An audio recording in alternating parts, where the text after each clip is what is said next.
Welcome friends, বুলবিয়ার জন্য YouTube চ্যানেলে আপনাদের স্বাগত। তো প্রথমে আমরা দেখে নিই যে মার্কেট কীভাবে মুভ করেছে। দেখুন, মার্কেট এখানে নিচের দিক থেকে অনেকটা বাইং এসছে এবং ক্যান্ডেলটি একটু উপরের দিকে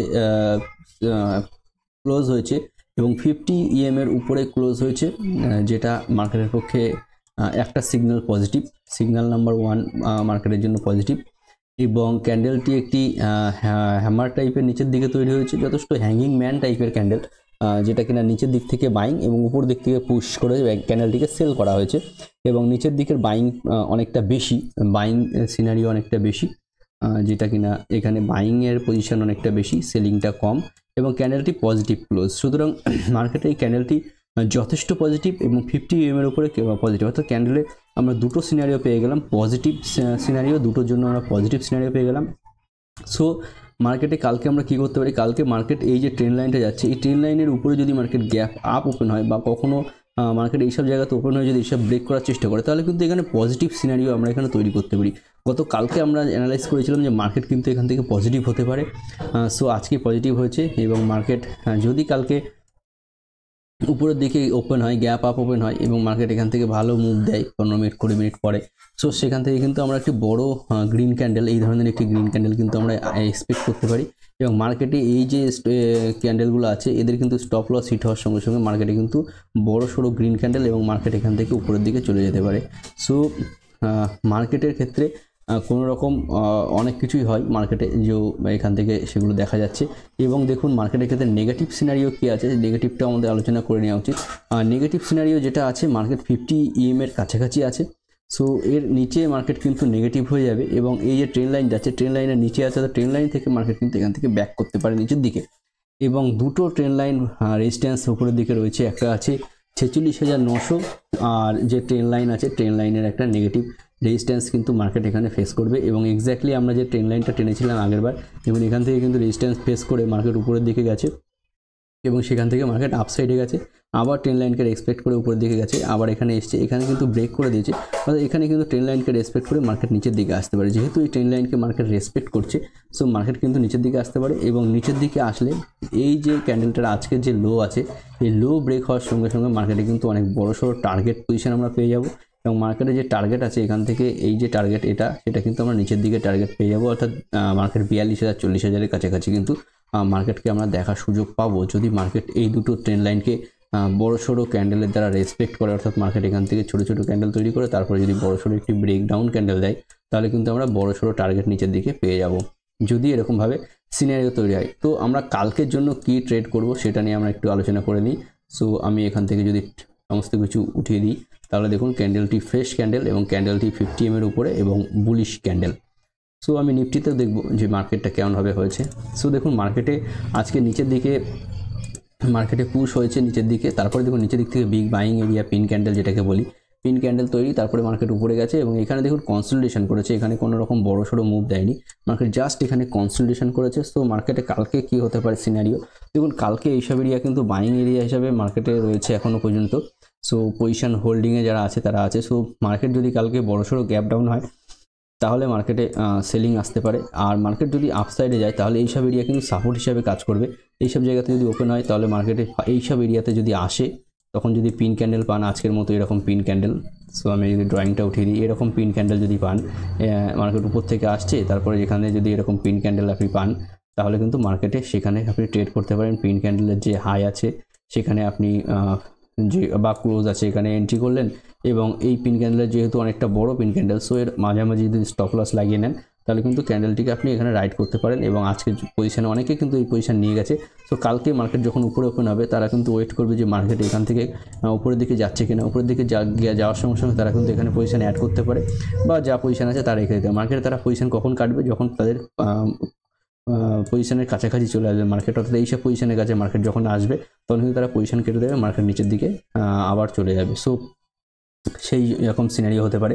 এইসব এরিয়াতে যারা পজিশন হোল্ডিং করে গেছে, মার্কেট এইসব এরিয়াতে ওপেন হলে বা এইসব এরিয়াতে উপর থেকে ঘুরে আসলে, তাহলে কিন্তু মার্কেটে তখন তারা পজিশনকে কাটা শুরু করবে এবং মার্কেট আরও নিচের দিকে পড়ে যেতে থাকবে। সো কালকে আমরা ট্রেডিং প্ল্যান করব যে মার্কেট যদি নিচে ওপেন হয়, তাহলে দেখবো যে নিচে যাচ্ছে কিনা বা নিচে থেকে বাইং আসছে কিনা। এই যে বাইং এরিয়া আছে, সুতরাং এই বাইংয়ে আবার ফ্রেশ পয়সা আসছে কিনা। ফ্রেশ পয়সা আসলে মার্কেট এখান থেকে ইউটার্ন হতে পারে। আর যদি মার্কেট উপরে ওপেন হয় তাহলে কিন্তু উপর থেকে এখানে এসে মার্কেট পজিটিভ, অর্থাৎ পজিটিভ মার্কেটের জন্য কালকের জন্য আমরা ট্রেড করব। নেগেটিভ সিনারিও মার্কেটে এখন আমরা করছি না, মার্কেটে নেগেটিভ হতেই পারে, না হওয়ার কিছু নেই। এবং চ্যানেলটি এখানে জাস্ট বানানো হচ্ছে এডুকেশন পারপাসের জন্য। সো আপনার ট্রেডিং বা ইনভেস্টিং করার আগে আপনার ফাইন্যান্সিয়াল অ্যাডভাইসের সঙ্গে অবশ্যই কনসাল্ট করে নেবেন। এখানে কোনো রকম লেভেল বা বাইংয়ের কোনো রকম পজিশন দেওয়া হচ্ছে না, জাস্ট এটা এডুকেশন পারপাসের জন্য যে মার্কেট কীভাবে কাজ করে এবং কেমন করে আপনি ট্রেড করতে পারবেন। সো আমি যদি নিফটিতে চলে যাই, সো মার্কেট আলোচনায় চলে আসি Nifty. So Nifty daily candle আমরা এখানে দেখে নিই। নিফটিতে ডেইলি ক্যান্ডেল দেখুন 50 EMA-কে সাপোর্ট রেসপেক্ট করছে এবং মার্কেট উপরের দিকে যে একটা রেজিস্ট্যান্স এরিয়া রয়েছে 22,120 তাকে কিন্তু রেসপেক্ট করছে মার্কেট। তার উপরে মার্কেট যাওয়ার চেষ্টা করছে না, উপরে গেলেই হয়তো সেলিং আসতে পারে। সো মার্কেট এখানে যতদিন পর্যন্ত কনসলিডেশন করবে এই এরিয়াটায়, যদি বেশি পরিমাণে কনসলিডেশন করে, দেখুন মার্কেট কিন্তু এই ক্যান্ডেলের মধ্যে সব ক্যান্ডেল তৈরি হচ্ছে, সুতরাং এই ক্যান্ডেলের জোর থাকবে। মার্কেট কিন্তু আপসাইডে ব্রেক আপ করতে পারে এবং উপরের দিকে যেতে পারে, বা এখানে কনসলিডেশন করে মার্কেট নিচের দিকে আসতে পারে। যেহেতু 50 EMA এবং 200 EMA এর মধ্যে অনেকটা গ্যাপ রয়েছে, তো মার্কেট এখান থেকে আসতে পারে। ফার্স্ট টার্গেট হবে 21,162, অর্থাৎ এখান থেকে প্রায় 1000 পয়েন্ট। নেক্সট টার্গেট 20,232, অর্থাৎ সেখান থেকেও প্রায় 900 পয়েন্ট। সো মার্কেটে এই ধরনের ট্রেড হতে পারে, সেটা লং টার্মের জন্য যারা পজিশন করবেন তাদের জন্য বললাম। 50 মিনিটের জন্য যদি আমি দেখি 15 মিনিটে, সো 15 মিনিটে মার্কেট কিন্তু আপসাইডে মুভ করেছে এবং এখান থেকে দেখুন যথেষ্ট আপসাইড, এবং তারপরে কনসলিডেশন এবং নিচের দিকে 50 ক্যান্ডেলের যে EMA আছে তাকে কিন্তু রেসপেক্ট করছে এবং লাস্টের দিকে নিচের দিকে সেলিং হয়েছে। সো মার্কেট এই যে ট্রেন্ড লাইনটা রয়েছে 22,119 এর উপরে গেলে তবেই মার্কেট পজিটিভ সিনারিও আমরা এখানে পাবো, এবং এই জায়গা থেকে কিন্তু আমরা একটু রেসপন্স পেতে পারি উপরের দিকের জন্য। নেগেটিভ কখন হবো, এর নিচে যখনই একটি বড়সড় ক্যান্ডেল তৈরি করে দেবে, এইসব জায়গার নিচে যখন আসতে থাকবে মার্কেট, তখন কিন্তু মার্কেটে বড়সড় নেগেটিভিটি তৈরি হবে এই এরিয়াটার নিচে। এই এরিয়াটা যেহেতু বাইং করেছে, আজকে বাইংটা সাপোর্ট করেছে এই এরিয়াটা, এবং কালকের জন্য বা আজকের জন্য এই এরিয়াটার নিচে মার্কেট যদি আসে কখনো, তখন কিন্তু বড়সড় নেগেটিভ ক্যান্ডেলের জন্য আমরা এখানে ট্রেডিং করতে পারি। সো মার্কেটকে আমরা দেখবেন যে এই এরিয়াটার নিচে আসছে কিনা। সো আমরা চলে যাই আমাদের রোজকার মতো ডিক্সি ইন্ডেক্স কি করছে। সো ডিক্সি ইন্ডেক্সের জন্য আমরা যদি দেখি, তো ডিক্সি ইন্ডেক্সে দেখুন উপরের দিকে ক্লোজ করেছে ডিক্সি ইন্ডেক্স। সো সিগনিফিক্যান্ট কোনো সিগন্যাল এখান থেকে দিচ্ছে না, এবং মার্কেট সিগনিফিক্যান্ট সিগন্যাল কখনো দেয়, কখনো আচমকা চলে আসে সিগনিফিক্যান্ট সিগন্যাল। সো এখানে মার্কেট উপরের দিকে রয়েছে, সো বড় যে গ্রিন ক্যান্ডেল তারই প্রভাব থাকবে এখানে। সো মার্কেটে ডিক্সি উপরের দিকে যেতে পারে এবং আমাদের মার্কেটে নরম আসতে পারে। সো আমি যদি চলে যাই এখানে ইউএস ডলার উপর থেকে সেলিং এসছে এবং যথেষ্ট সেলিং এসছে। সো ইন্ডিয়ান রুপি স্ট্রং হচ্ছে, এক্ষেত্রে আমাদের মার্কেট কিন্তু উপরে যেতে পারে। সুতরাং ইউএসডি যেটা আছে সেটার জন্য মার্কেট নিচে এবং ইন্ডিয়ান রুপির জন্য মার্কেট উপরে। সো এই দুটো কিন্তু একে অপরকে নালিফাই করে দিচ্ছে, একে অপরকে কেটে দিচ্ছে। সুতরাং এই দুটোর জন্য কোনো রকম কোনো ভিউ নেই মার্কেটে। সো আমরা চলে যাই ব্যাঙ্কগুলো কী করেছে। আমাদের big bank HDFC bank doji candle তৈরি করেছে এবং উপর দিক থেকে একটি যদি ডেইলিতে দেখেন তাহলে আমি বলবো যে একটি পোল এবং ফ্ল্যাগ টাইপের ক্যান্ডেল তৈরি করেছে এখানে। সো এটা যদি পোল ধরি এবং এটি যদি ফ্ল্যাগ ধরি, তাহলে মার্কেট কিন্তু এখান থেকে বুস্ট করতে পারে। আবার যদি সেটা না ধরি তাহলে মার্কেট কিন্তু এখান থেকে একটি বড়সড় রেড ক্যান্ডেল তৈরি করে নিচে আসতে পারে। সো দুটো সিনারিও এইচডিএফসি ব্যাঙ্কের ক্ষেত্রে রয়েছে, যদিও আজকে কিন্তু ক্যান্ডেলে ভলিউম বেশি এসছে, অনেক বেশি ভলিউম এসছে। সো মার্কেটে সেলিং বাইং দুটোই হয়েছে এখানে। সো এইচডিএফসি ব্যাঙ্কের ক্ষেত্রে আপনারা লক্ষ্য রাখবেন যে মার্কেট যখনই এর উপরে চলে যাবে, অর্থাৎ 1460 1470-এর উপরে যখন মার্কেট যাওয়া শুরু করবে, বা এইসব ক্যান্ডেলের যে কোনো একটি ক্যান্ডেলের উপরে বড়সড় ক্লোজিং পজিটিভলি মারুভুজো ক্লোজিং দেবে, তাহলে কিন্তু মার্কেট উপরের দিকে যাওয়ার একটু চান্সেস থাকবে। এবং আমার মনে হচ্ছে এখানে সেই ধরনের একটি সিনারিও এখানে তৈরি হচ্ছে।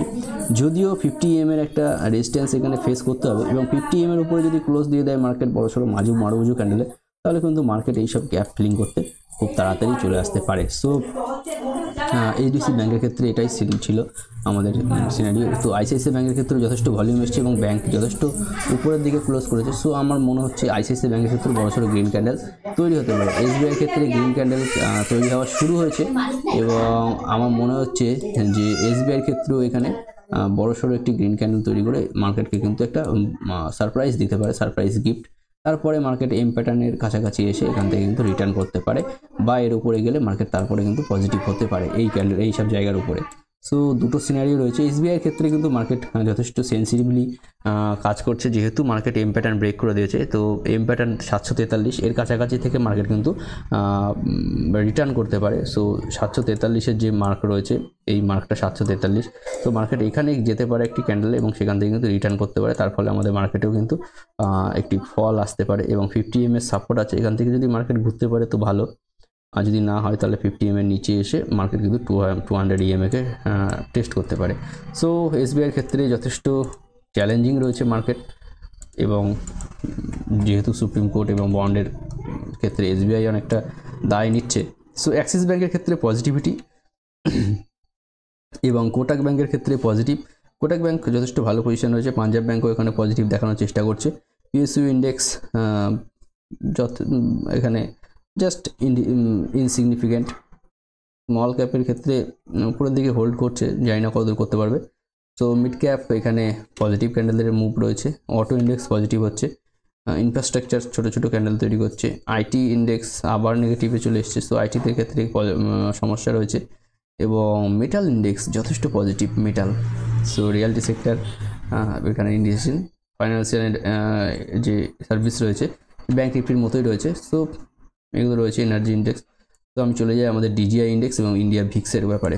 সো ডিজিআই ইন্ডেক্স আজকে ওপেন হয়েছে এবং ডিজিআই যথেষ্ট গ্যাপ আপ ওপেন হয়েছে, এবং দেখুন এখানে খুব সুন্দরভাবে সে সাস্টেন করছে, এবং যে কনসোলিডেশন এরিয়ার মধ্যে ডিজিআই ইন্ডেক্স ছিল, সো তার উপরের দিকেই মার্কেট ডিজিআই কাজ করা শুরু করেছে এবং এইসব এরিয়া থেকে। সো মার্কেট ডিজিআই ইন্ডেক্স যদি এই কনসোলিডেশন লেভেলটাকে মার্কেট ক্লোজ করতে পারে উপরের দিকে, তাহলে কিন্তু ডিজিআই ইন্ডেক্সে আমার যে টার্গেট এরিয়া রয়েছে 44,000-এর ডিজিআই, সো সেই দিকে কিন্তু ডিজিআই চলে যেতে পারে। সো আমার টার্গেট এরিয়া আপনারা সবাই জানেন, 44,000-এর ডিজিআই আমরা শীঘ্রই দেখার জন্য পাবো, যদি মার্কেটে আগামী দিনে 3টে রেড কাট হয় এই ইয়ারে।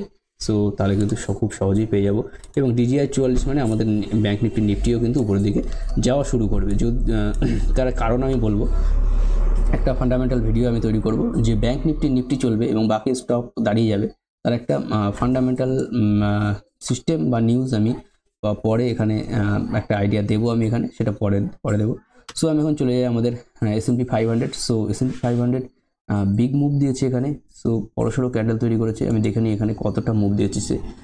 S&P 500 1% মুভ, এবং ন্যাসড্যাক ইন্ডেক্স 1% এবং 1.3%। সো যথেষ্ট পজিটিভ মুভ, এবং ইউএস মার্কেট পজিটিভ হলে আমাদের মার্কেটও পজিটিভ হবে। সো দেখুন ইন্ডিয়া ভিক্স আজকে উপরে গেছে এবং উপর থেকে কিন্তু ভিক্স নিচে এসছে, মার্কেট উপরে গেছে ভিক্স নিচে এসছে। সুতরাং মার্কেটে এইসব এরিয়া থেকে কিন্তু আমরা পজিটিভিটি আশা করি মার্কেটের, যেহেতু ভিক্স অনেকটা নিচে রয়েছে।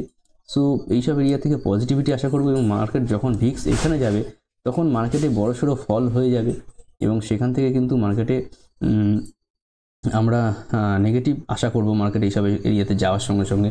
যদি ফল না হয়, আর যদি ফল হয়ে যায় তাহলে এখান থেকে আমরা পজিটিভিটি আশা করব। যেহেতু মার্কেটে ফল হয়ে গেছে এবং মার্কেট এখানে রয়েছে, সুতরাং এইসব জায়গাতে কিন্তু আমরা মার্কেটে যথেষ্ট আপসাইড আশা করতে পারি, যদি আমাদের মার্কেট আপসাইডে যাওয়ার সঙ্গে সঙ্গে ভিক্স না বাড়ে। ভিক্স দেখুন এখানে 1.5% বেড়েছে, আমাদের মার্কেট কিন্তু আপে বন্ধ হয়েছে।